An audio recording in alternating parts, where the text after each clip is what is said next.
Howdy, everybody. What do you need? C? C. Yeah. Well, we figured out the video adapter. I figured I'd tell you the story of how Milos and Yelena blackmailed me into coming to the first BalCon. In addition to the CCC camp in Germany, there's a matching camp in Holland. And many years ago, just before the first BalCon, this was in a town called Heerhugowaard. And Heerhugowaard has many nice things about it. The food is not one of them. So the camp had nothing but carnival food. And I grew up at a theme park. I grew up at Dolly Parton's theme park in East Tennessee. It's called Dollywood. This was a bit too close to home for me because I was used to a higher grade of carnival food. This was truly awful carnival food. They had hamburgers that I think were legally vegetarian, except that they drizzled some pork fat on it to pretend that it was real food. And I was starving to death. I was sitting at a table, and I was sort of rocking back and forth from hunger, and of course the beer didn't help. And then I ran into Milos, and he said, "Hey, Travis, this is Yelena. The two of us want you to come to Serbia and to help out at a conference." And I said, "I can't agree to anything right now. I haven't eaten in days. Sorry." And he said, "Well, I have a rental car, and I know where a Brazilian steak restaurant is. Can we make a deal?" And that's how and why I first came to Serbia. Give me 1 second to turn off the mirroring, and to hell with it, we're just going to skip that and jump in. F1. Sorry? Command F1. Command F1? Haha! Oh my God, thank you. It's so much easier than back in the day when we'd ask the audience if anyone knew how to edit xorg.conf. Or before that, x11r6.conf, and x11r5, no one could get working on a projector. Okay, so today we're going to be talking not about how awful Dutch carnival food is, but instead about how great mass-ROM reverse engineering is. It's a very cool thing, if you want pretty photographs, to take a microchip and to boil it in acids and to photograph it and to have great photos. This lecture is not so much about taking the photos as what to do after you have them.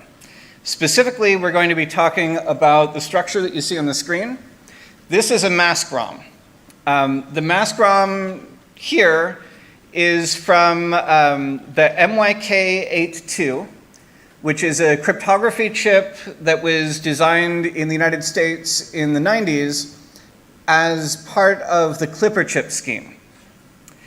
The idea was that us mere mortals, we could have good cryptography, but we could only have it if the government had a backdoor in it.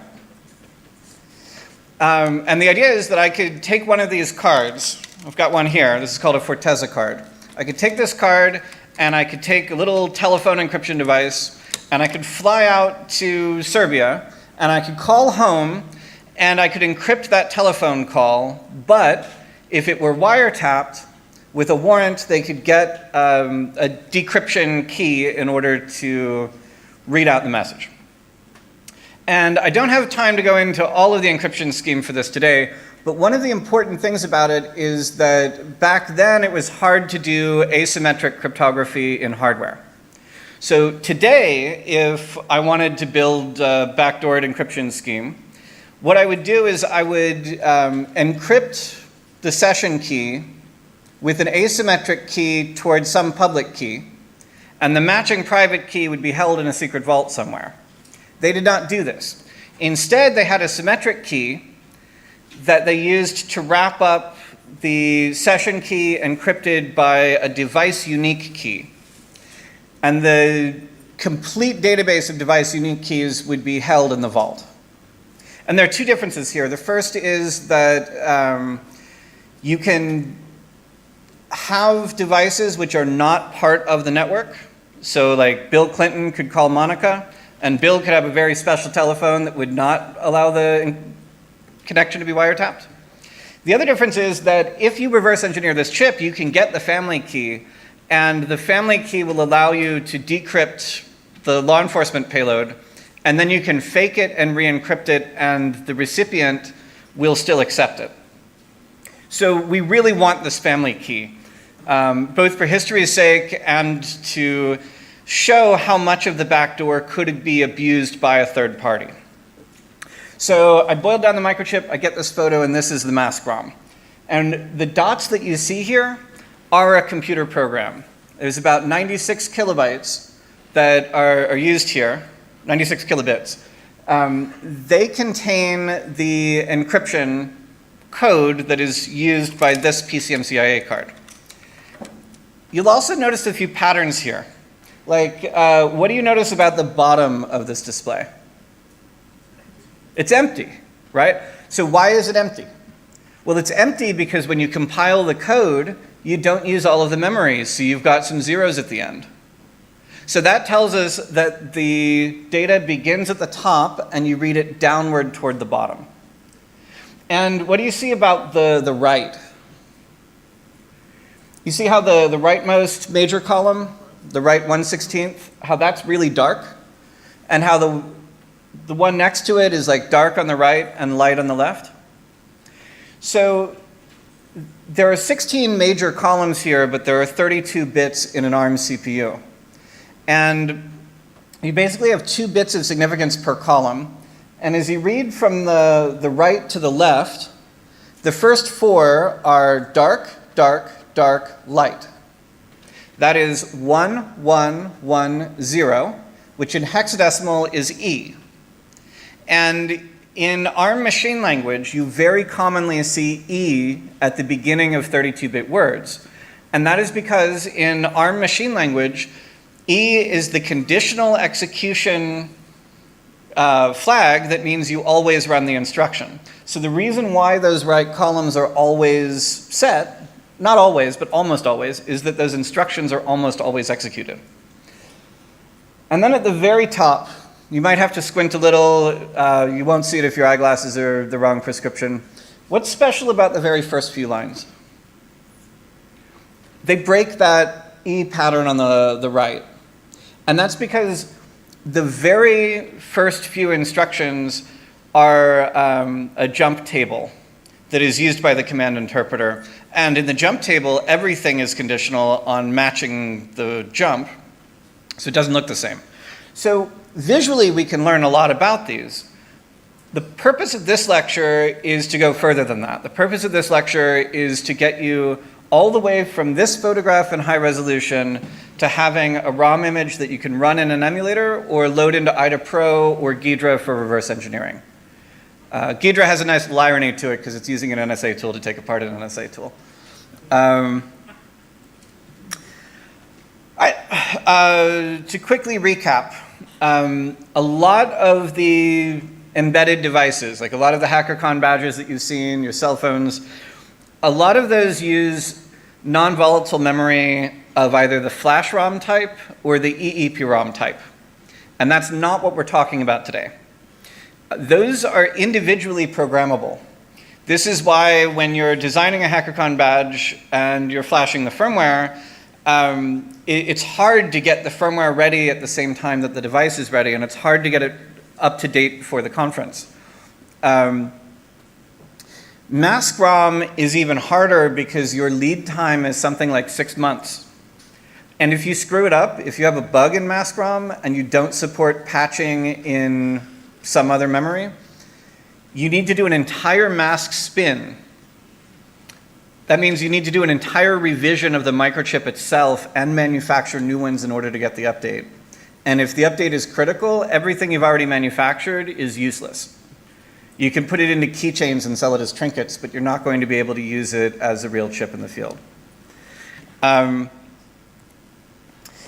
Now, when I say that it's mask programmed, when microchips are made, they have these disks the same size as a wafer, and the disk has little holes in it, and they shine light through the holes in order to photochemically expose the wafer beneath the mask. And there are many different masks in order to build up the structures of the chip, and sometimes they grind it down in order to get all of these structures in place. At the end, though, it becomes data like any other type. It's going to have code in it. It might have data in it. In order to see it, you need to get to the right spot on the microchip, but it's usually a single vertical location. Like, you might have to thin it down a bit, you might have to stain it, but in order to make these things conveniently manufacturable, they want to keep all of the mask ROM bits onto a single mask of the production. And that means that everything will be in the same level and of the same chemical. And these are good to reverse engineer because they're usually rather hard to read out. These are used in things like the copy protection chip in a Nintendo cartridge. These are used in embedded systems. Like, I've been taking apart calculators from the USSR. And inside of the calculator, I will find a mask ROM, and quite often that mask ROM will be a bit-perfect clone of a Japanese calculator. But there's no debugging port on these calculators to read this software out. There's no other way to know what's inside of it. And that's what makes reverse engineering fun, to see what's inside of something that you're not supposed to. It's also used in many cases for cryptography, because they want something that would not be easy to read out. Here's an example of one also from the Forteza chip. This is a lookup table. And here you can see that the bits themselves are at the top and the bottom of each row, and they're the little blue things. The software that we're going to talk about today is a CAD program that I've written in order to extract the bits from these photographs. So I begin by loading the image into my tool. I then mark all of the bits, where every red bit is a 1 and every blue bit is a 0. And then I extract it out. There's some prior art here. Adam Laurie wrote a tool maybe 10 years ago called ROMPAR. Chris Gerlinski wrote one many years ago, but only published it a few ago, called BitRacked. These tools take the image and get the bits out. There are also tools like Zorom and BitViewer, which allow you to take those bits, like ASCII art of the ones and the zeros, and then convert them into logical bytes, because they're not going to make it convenient for reading. They're not going left to right, top to bottom. They spread things out. My tool today is a bit extractor, and it now also includes a bit converter. So you can use it both to mark your bits and to try and solve for their layout. And then once you know the layout, you can use it to get bytes out of the image in order to reverse engineer them. Before you can do that, though, you need to take the photos. So we're going to do a little chemistry sidebar. I apologize in that I think for many of you, the chemicals that I'm talking about are very hard to purchase. In the States, I just mail order them. I love being in a country with so few rules. So what we're first going to cover is how to depackage the chip with nitric acid and with heat. We're going to use 65% for this. If you can get the stuff that's stronger than 90%, then it becomes a lot easier for the old-timey chips, and you can also do it without breaking the bonding wires, so the chip will still function. We're then going to use hydrofluoric acid to delayer the chip a little bit. This is because the bits that we're looking for are rather rarely visible from the surface. And then we're going to briefly describe staining the ROM with what's called a dash etch. For one type of ROM, the ones and the zeros are exactly the same color, and you need to introduce a color difference by staining the ones to be darker than the zeros. So begin with nitric acid. This is 65%. This is the strength that students will regularly work with in physical chemistry courses in universities. This is the easier strength to purchase. It's also a lot easier to store. Like, I think this bottle is maybe 10 years old, and the bottle itself has not failed. This is an alternative. This is red fuming nitric acid, and this is the really strong shit. This is at least 90% nitric acid, and this is at most 2% water. You want the water content to be low because water will wash the rust away from metals. So the 65% stuff will take apart metal. The 90% stuff that's less than 2% water, it will not take apart metal. And that's how you can do live decapsulation. This is also valuable because it works very quickly against the plastic on the chip. So for old chips in dual inline packages, the ones with the legs that go down through the board, this stuff will tear them apart in a minute, while the other stuff, you might have to wait half an hour to an hour. We're going to begin with these two little chips. We drop them into the beaker, and we put a little acid on top of them. For this experiment, we're using 65% nitric.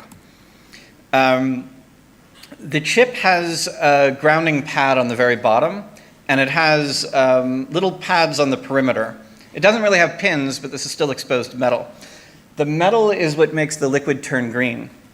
And if I were having trouble taking the chip apart, I might move the chip into a fresh batch of acid after getting the metal off. If I really want to take the metal out, I reduce the strength of the acid rather than increasing it. 20% is the peak for dissolving the metal. After some heat, you'll notice that the chip package is beginning to come apart, and that I've got all these little specks of dirt inside of the liquid. This dirt used to be the packaging around the microchip. And at the very end, there's a teeny little square there. There are two of them. There's one at the end of the tweezers, and there's another on the microscope slide. That is the glass that is inside of the package, and this is the real microchip. I then clean it in deionized water, in acetone, and finally in isopropyl alcohol. And then I put it on a slide, and I use compressed air to blow the alcohol off of it. And I do this instead of allowing it to dry, because if it dries, then the impurities in the alcohol will settle on the top of the chip, and it will interfere with my pictures. That's not a deal breaker, but it can introduce bit errors. And we'll talk about how to get rid of those in a bit. I then put it on a microscope slide and put it under my scope. You need a metallurgical microscope and not a biological one. You'll notice that the platform is opaque and it's black. The light does not come up from the bottom on this microscope. Instead, it comes in from the back, is directed down by a mirror, and the light actually goes through the lens to hit the microchip. It's also a trinocular microscope, which means that instead of just having one viewpoint for one eye or two viewpoints for both my eyes, it has three, and the third one goes to a camera which runs to my desktop computer. In that camera, I can then see the chip, and as I zoom in, I can't fit the whole chip into view. What I want is a picture of the entire chip, or maybe a very well magnified picture of a single item in the chip. In order to get that, I take multiple photos. So I'll take one, and then a second, and then a third, and then I stack them up. So I can go like 1, 2, 3, 1, 2, 3. And I have software that stitches all of these together. I might do 100 photographs for a single chip. If you're on a very large industrial project, you might do more than 100. You stitch them together with Panatools and with Huggin. These are both open source and free. There are also commercial tools. You can use Photoshop if you really enjoy cloud licensing that will tie you to not being able to open your own files forever. Not that I'm bitter about EagleCAD or anything. And at the end, you get a photograph of the complete chip, and you can zoom in on this just like you're in some like CSI crime-solving TV show. You know, you just enhance, and it will zoom right in. Now, nitric acid and sulfuric acid. If you can't get nitric acid, you can use sulfuric acid for this. They both take apart the plastic, and they leave the glass inside intact. If you live in a really overregulated country like Germany, the Germans have figured out how to use pine sap for this, colophonium they call it, which is very messy, but it does work. But that still only gets you the glass out, and you need to see lower. So you need to remove layers of glass from the top. And this is silicon dioxide. The passivization layer is glass. So you need an acid that will dissolve glass. Again, I love living in a country with very little regulation. I can buy this at any hardware store as rust stain remover. It is very important that you be careful with this stuff because it will turn your bones to chalk, and then they will crack, and you will be crippled for the rest of your life, and it will suck. The other acids will only give you burns, and those burns will eventually heal, but this one you need to be careful with. When a hillbilly tells you to put in ear protection, put in some ear protection. I'm wrong about safety in exactly one direction. Now also, because this dissolves glass, I can't use my regular glassware. So I have to use these little plastic beakers in order to heat it up. And I'm using a fume hood for all of this. If you smell the acid fumes from the nitric acid, you'll know it because your nose will smell like rusted nails, but it'll be like inside of your head and not from anything around you. If you smell that for the nitric acid, then definitely don't heat the hydrofluoric acid up. Because again, safety matters and you don't want to die. So I heat it up in this acid, in the plastic, and I time this. I usually preheat the acid, I keep it at the very lowest strength, and I'm only etching it for 5 or 10 minutes. The result is that I can remove features from the chip. So here's the top of a chip from, it's a diabetic continuous glucose monitor. Like, you stick this on your arm, and then your cell phone can tell you what your blood sugar is. I wrote a remote code execution exploit for this with Axel April a few years back. It's a great article if you get a chance to read it. When you zoom in on this, you'll see that there's a fill pattern. So these little squares are completely filling the top metal layer, and they do this for quality control reasons. Sometimes a layer might shrink over the others, or things would be misaligned if they have nothing on it. So rather than allow it to be empty, they just fill it with structures that do nothing. But because of that, if we zoom out, there's like a lot of gunk on top of here obscuring the things we're trying to see. After delayering, a ton of that becomes visible, and we can then clearly see that there are different rectangles and different structures. Some of these are memories, some of these are the CPU. Well, we do the same thing to ROMs in order to reveal them. The one that I showed you on the title slide is completely covered by row and column wires. And that covering means that you can't see any of the bits from the surface. But if we delayer it a bit, you can kind of peek through. So on the surface here, you see row and column lines. And those rows are just totally blocking everything. And the columns are mostly gone, but you can still see a few of them running vertically. But beneath that, do you see the structures with a little dot in the center? And sometimes there's a line to the left of the dot, and sometimes not. And sometimes there's a line to the right of the dot, and sometimes not. Those lines, and whether or not they are in that location, those are the bits. If there is a line, the transistor works, that's a 1. If there is no line, the transistor does not work, and that is a 0. So at this point, we've covered the chemistry. We know how to take the chip apart. We know how to get the photos. So we're going to see how to read the photos. This is using my CAD software, which is called MaskROM tool. We're going to begin by annotating all of the rows and the columns. Wherever a row and a column cross, the software knows that a bit is at that location. That tells it, after we've done all of that, the software will then know where all of the bits are, but it still doesn't know what color they are. So the next thing we have to do is choose a threshold between a 1 and a 0. we have to look at the colors and we have to see, like, first pick a color channel. Is red better, green better, or blue better? And then we have to pick where the threshold is.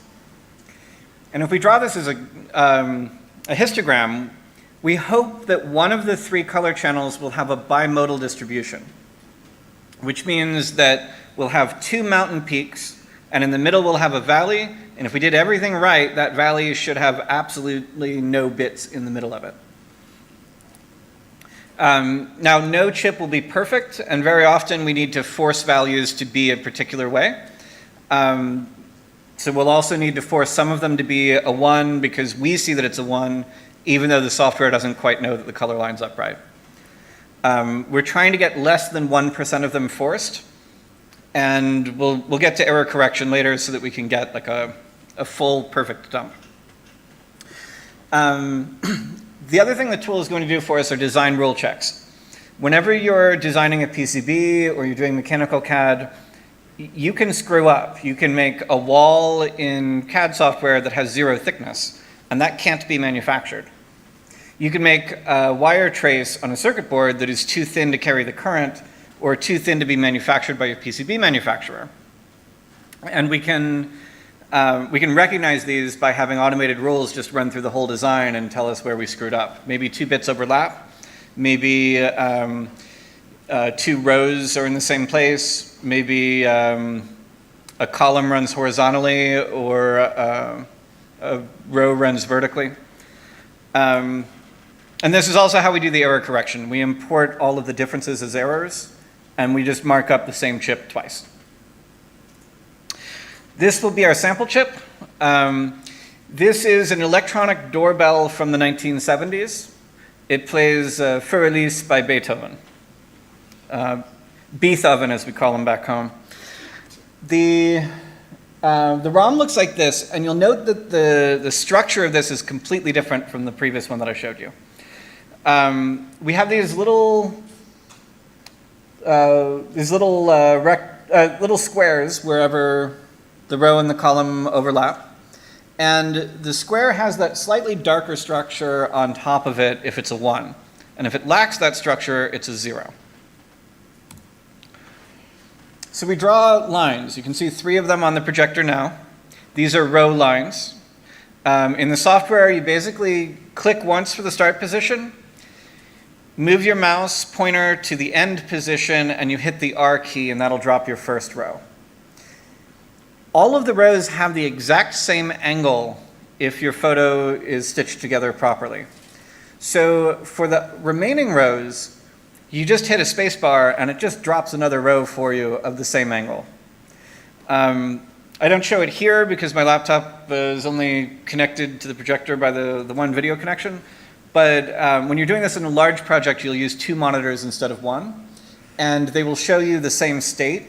And you can view like the left side of your screen on the left side of the chip on one, the right side of the chip on the other, and that way, see that your line is straight and lines up with all of the bits.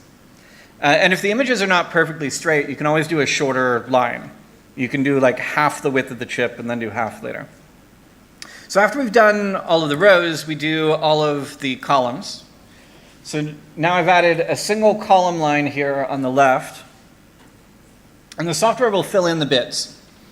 And these are created and destroyed all the time as you move your lines. The bit positions never stay around. They're just regenerated from the row and the column positions. And eventually we get all of the rows and the columns marked out. So now we have a bit marked in our interpreter for every single bit position within the chip. But they're all blue. They're all zeros because we haven't yet taught the software what the difference between a 0 and a 1 is.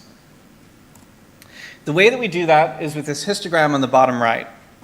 The histogram is composed by taking, say, the value 0 will be on the far left, the value 255 on the far right, and it just counts the number of bits. If there are 1,000 bits with a 0, the height is 1,000 for that position. If there are 10,000, the height is 10,000. And you can see here that all of the blues are kind of grouped together. So that's a bad channel to sample for this particular chip.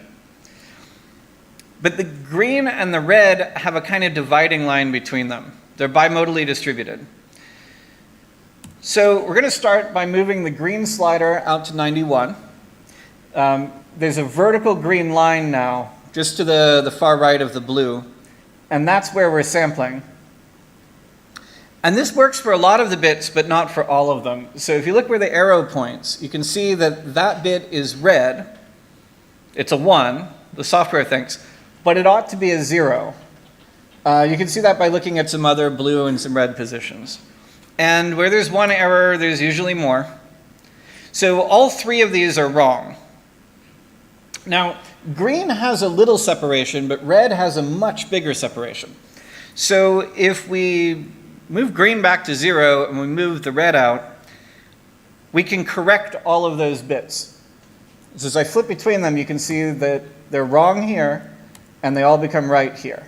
They're wrong, and then they're right. And in this way, we can sort of visualize that our settings are correct against our working project. The design rule checks will catch some other things.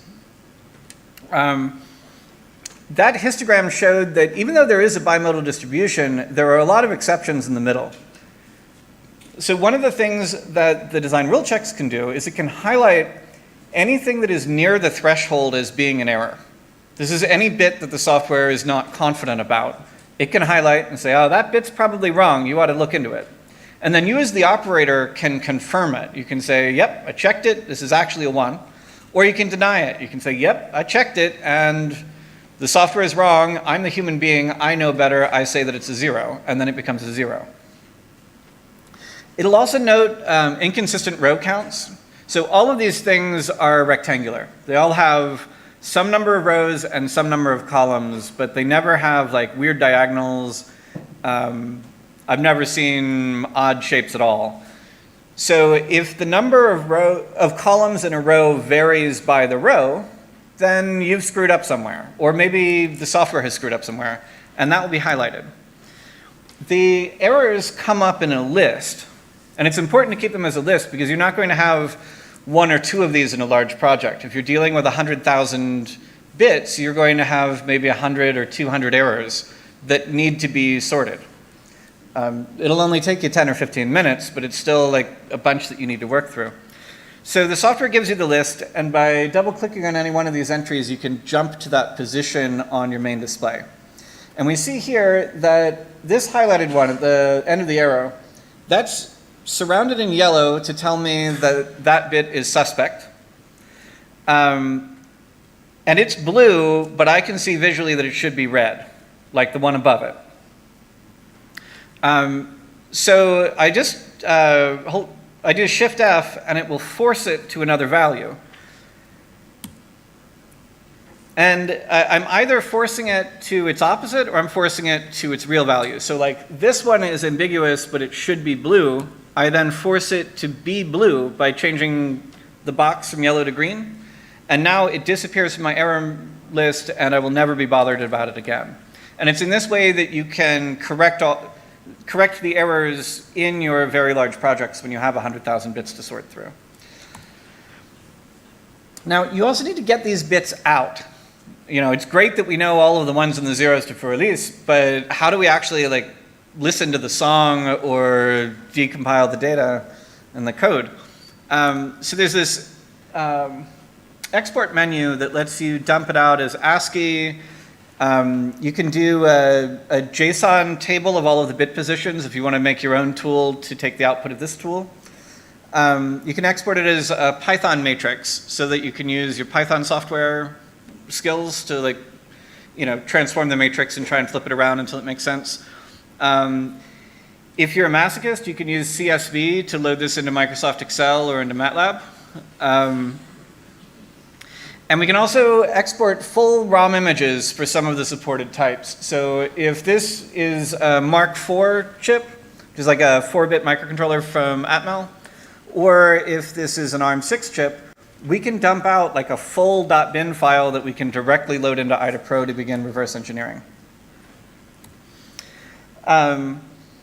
This is the ASCII output, and these bits are the complete song. The tail end of them consists of zeros, just like the bigger ROM that I showed you at the beginning. So that kind of implies that the song begins at the top and works its way down.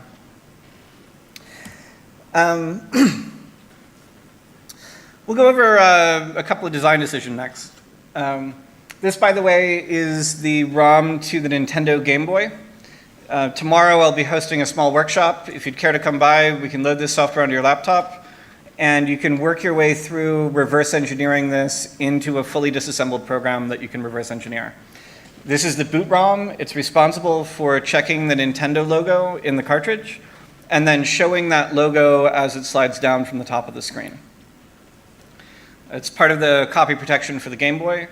You have to have a Nintendo logo there, and if you have a Nintendo logo on a cartridge that is not authorized by Nintendo, they will sue the living shit out of you. So I wrote all of this in the Qt6 framework, which is handy because it gives me portability.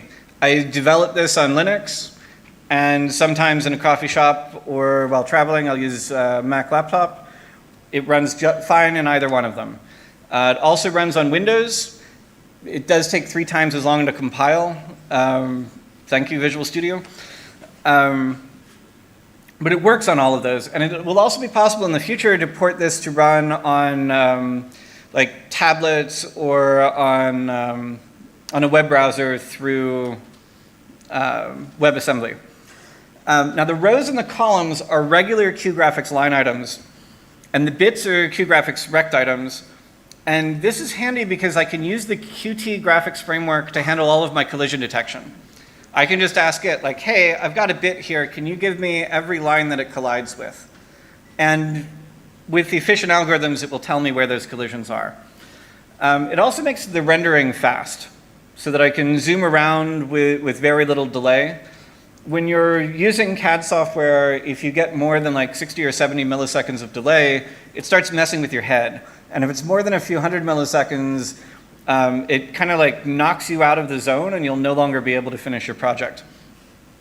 By keeping it fast, I can avoid those problems. Qt also has this nifty feature of being able to do the exact same library in OpenGL with a single call. So by default, all of this uses OpenGL, it uses graphics acceleration. You can turn it off by the command line if you like, and I did not have to write more than 20 lines of code difference between those implementations. I had to do an alignment algorithm. So I begin by sorting all of the bits by their x coordinate. So I'm looking at them like left to right, but not necessarily top to bottom or bottom to top. And as I move right, I should see every bit of the first column. And within a row, I will see that first column bit before I see the second column bit. Now, I won't see them in the right order. If they're perfectly vertical, I might get one a little to the left, one a little to the right. But this makes the sorting very fast because as soon as I've passed through the first column or two, I then know where all of the rows are. And from that point, whenever I see a bit, I just shove it into a bin, a linked list for whichever row is nearest. And the whole thing crawls out, and I get all of the bits accurately arranged into rows and columns based upon only their x and their y coordinates. Another important choice was that I very strictly did all of this as both a GUI and a command line tool. So all of these features that you can do from the GUI, you can also do from the command line. I can export it to files, I can do the design rule checks, I can launch the GUI from the command line with these options, or I can run it only from the command line without anything interactive at all. The advantage of this is that I have a full test suite for all of this program. So every mask ROM I have ever reverse engineered, I keep in a Git repository. And when I type make clean test, it will run through and it will compile a ROM image out of every single one of those projects and make sure that the hash remains the same as before. And in this way, I know that I'm not breaking compatibility with my old projects or my old file formats, and I'm not breaking any features that used to work but are rarely used. So at this point, we're going to get back to the Clipper chip. This is the MYK78, which was the original chip. Today, we're largely talking about the 82, which came in a PCMCIA format. For you youngins of the audience, you used to get Wi-Fi only with a card like this. It was really inconvenient, and you'd have to have like an antenna sticking out of the size of your laptop, and your laptop would weigh as much as a tank. The same format was used for other things. So you could plug this into a telephone in order to use the card for encryption on that telephone. And this card was used by Matt Blaze for, he wrote a paper back in the 90s, and then he did a follow-up to it more recently, in which he got a development kit of this back when he worked at AT&T. And the government gave him the kit, but also allowed him to publish his results. And one of his results was a break in the key escrow system in which you could make secure phone calls while pretending to give your key up to the authorities, but not actually doing it. This is the MYK78 chip, again, the older one. Do you see that repeated structure in the bottom left? This thing? This is a lookup table. And a lookup table is basically a ROM where your address is the input and your value is the output. So every ROM is a lookup table and every lookup table is a ROM. The only difference is that you're looking for like a value rather than code, and you're specifically loading something out of one table. And we can boil it down and we can photograph it and crop it a little bit, and we can get all of the bits out of it. And what we find after doing this is that those bits exactly match this table here, which is the F table from the skipjack algorithm. This paper was declassified years after this chip came out. So if you had the chip at the time that this paper had not been published, you could reverse engineer the chip in order to learn the skipjack encryption algorithm, which is now declassified, but back then was like secret squirrel shit. On the PCMCIA card, you can go a little bit further. This is a bigger chip, more modern, and most importantly, it's meant to be plugged into any random computer rather than being used individually. Here we have the CPU in the upper right, and the CPU is clearly labeled with an ARM logo. It's backward, because photography, things get weird, but it's there. And those same two lookup tables that we saw in the 78 chip are just to the left of the CPU, so that they can directly be accessed. And then over on the left, we have a very large ROM. And in that ROM, we have bits. Here are the bits themselves. That little purple rectangle above and below the white rectangle is a 1. If you do not see a purple rectangle, that's a 0. And we can lay all of them out. And as I told you at the beginning of the lecture, the zeros at the end tell us that the program begins at the top and works its way down. And the dark spots in the rightmost columns, like 3/4 of the right two major columns, those tell us that this is ARM code that begins with an E for each instruction, and it works its way from the right to the left. And if we go back within the columns, the bits themselves also go from the right to the left. So for all of those columns, we're going to grab 1 bit from each of the 32 columns to get a 32-bit word. And the very first word in a row begins at the right, and then 1 from the right is the second word, and 2 from the right is the third word, and so on. And if we decode that, we find that we can write a little Python script, and we can get these 32-bit words for the first row, these for the second row. This is all the code that you need to decode it in C++. Python is even shorter. And then if we run binwalk on it, we can see all of these function prologues for ARM code. In ARM, the callee rather than the caller will push items onto the stack. So if you're used to x86, it's the opposite. In x86, you have a call instruction, and that pushes things onto the stack. On ARM, it's the child rather than the parent. And that prologue is an easy thing to recognize. So this tells us that we've got real code. We'll know that it's in the right order if the target of a call is also a prologue, if it's the beginning of a valid function. And sure enough, when it does, we can load it up into Ghidra or IDA Pro, and we can then reverse engineer all of the software that was in the super secret government card from the 90s. And that's what I've got for you today.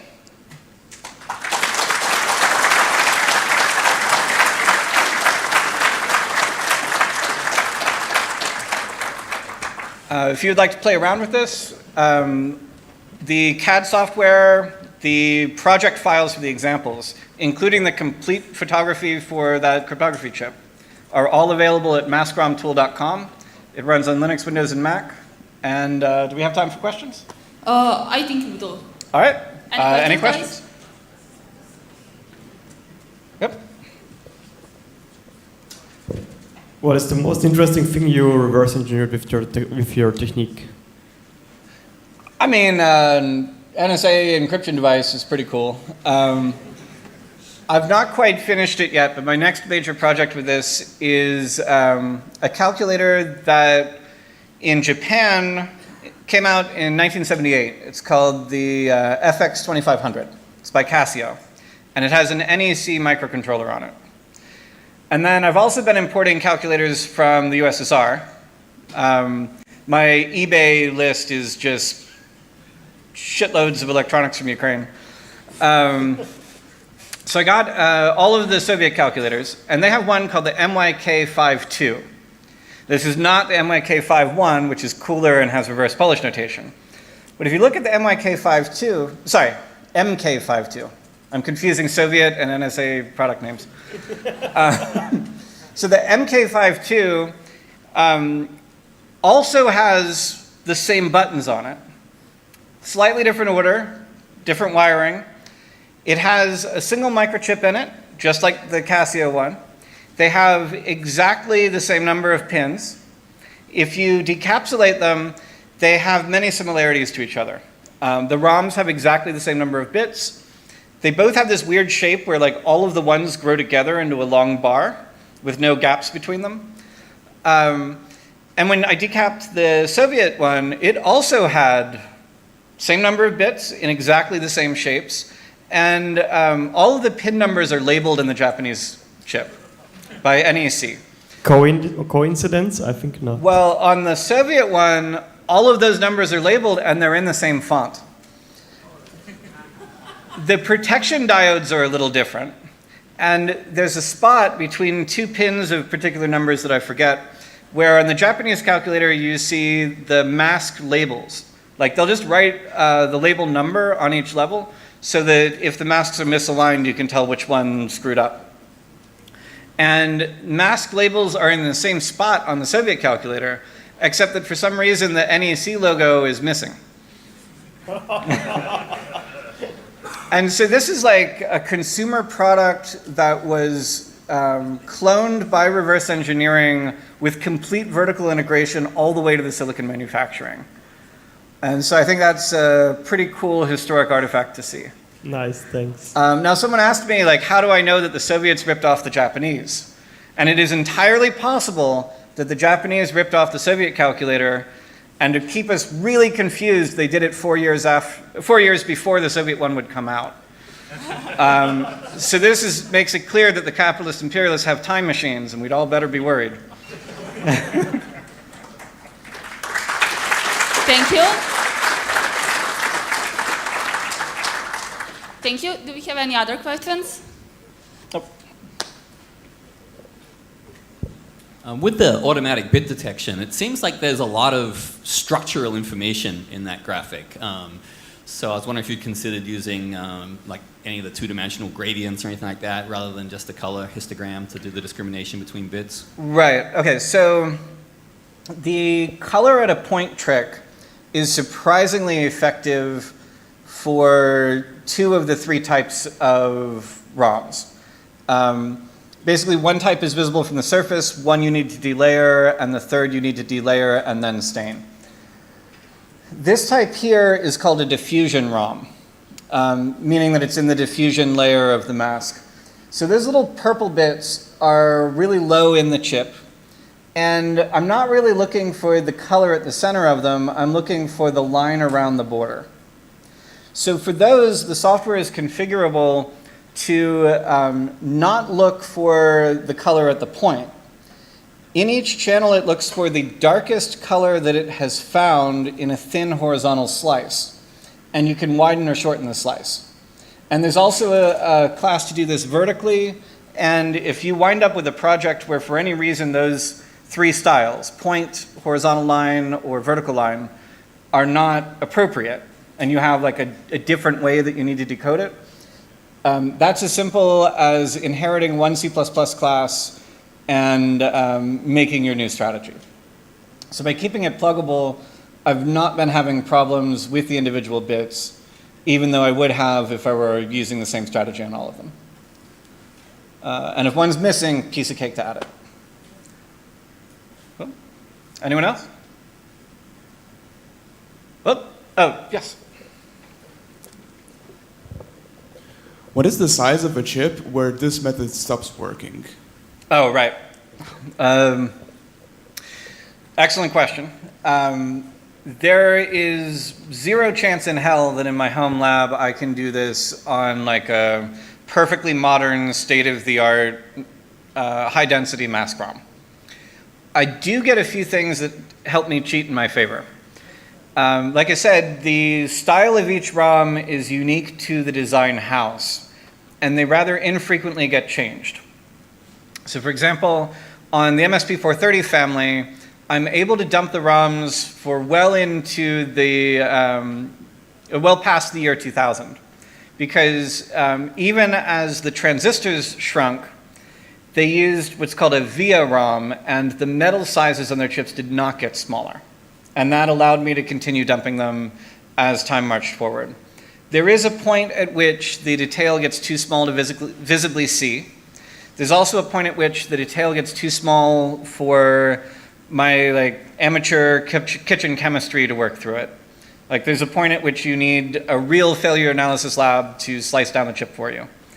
But a lot of this can be done by rented time on university equipment. If I need to, I can get photographs from an electron microscope instead of from my home metallurgical ones. And if I need to, I can use a focused ion beam workstation to cut a chunk out of the chip instead of using hydrofluoric acid to do it chemically. So there's definitely a point, and we've definitely passed that point by 2023. But this is still brutally effective for old chips, and it still works on chips that are still used in new products that came out as late as 2010, 2012. Cool? Yep. How nervous are you when you work with a new chip, with a one-of-a-kind chip? Is that something that still shakes you a little bit, or is it just basic? Is it just routine for you by now?